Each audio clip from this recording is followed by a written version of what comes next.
All right, let's go. Today, we're taking a deep dive into the story of Big Beautiful Doll. And no, I'm not talking about some pinup from the 40s.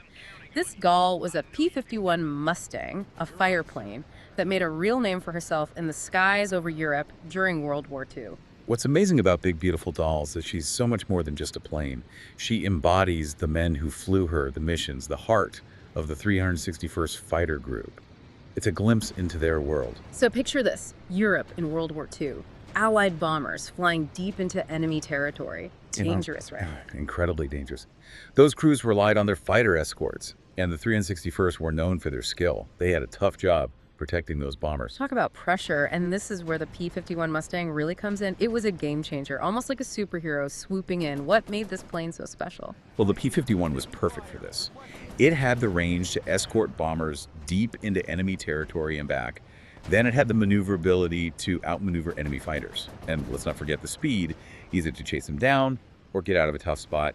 One thing that really helped it was a laminar flow wing. It was a design that reduced drag. So greater speed, better fuel efficiency, and under the hood, the powerful Merlin engine.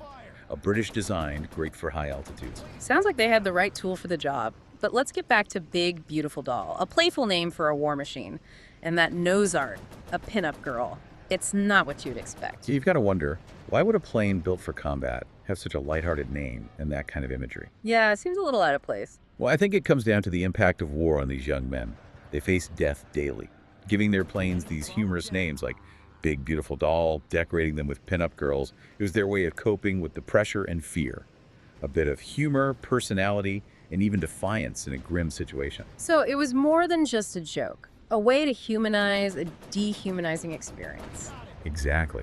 And think about it. You see similar things in other high-stress jobs today. ER doctors, firefighters, even police officers. Dark humor can be a way to deal with trauma and pressure. Fascinating how humor can bring back control and humanity in such tough situations. It shows that even in war, these pilots were individuals, young men with personalities and ways to cope. And the man who flew this iconic plane, Colonel James Cannonball, Blesse, what made him stand out? Well, Blesse was a true ace, highly skilled, very respected. But what really set him apart was his leadership and tactical brilliance. He wasn't just flying, he was shaping combat tactics. For instance, he helped develop strategies to counter the German Luftwaffe's bomber formations. That helped reduce Allied losses significantly. And the nickname Cannonball. Not just for show. There's a story during a tough dogfight, and for listeners who don't know, a dogfight is a close-range aerial battle. Blaine dove straight into enemy fighters, disrupted their attack, and his squadron gained the upper hand. Now that's brave. Oh, undeniably brave.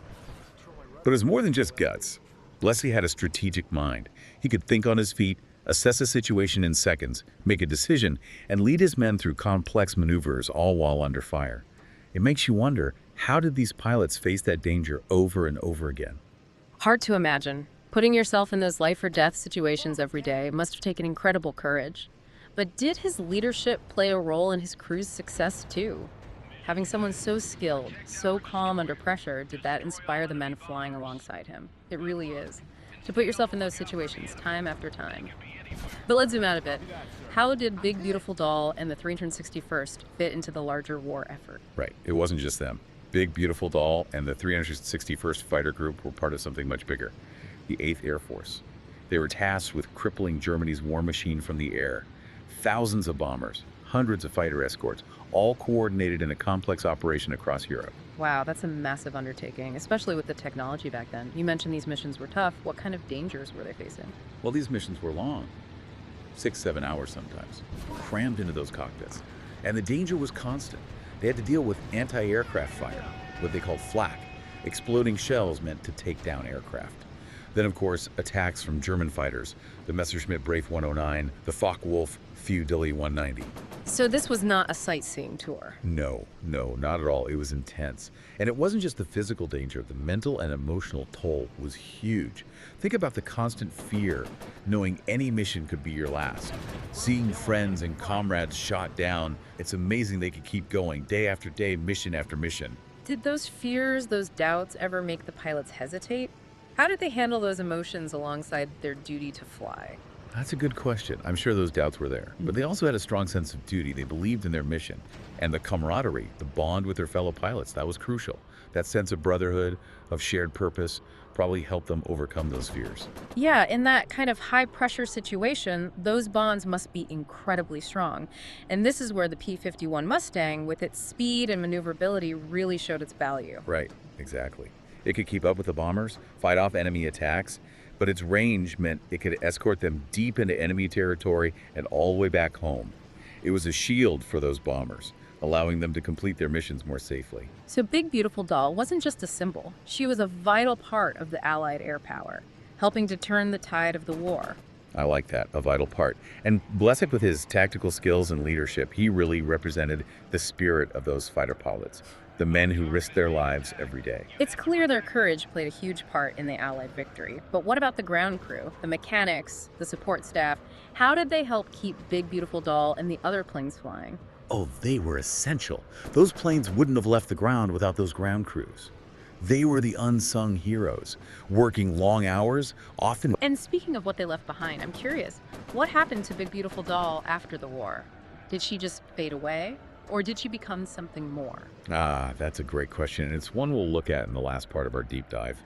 Stick with us as we explore the impact of this iconic plane, what her story tells us about symbols, about memory, and how we connect with the past. Welcome back.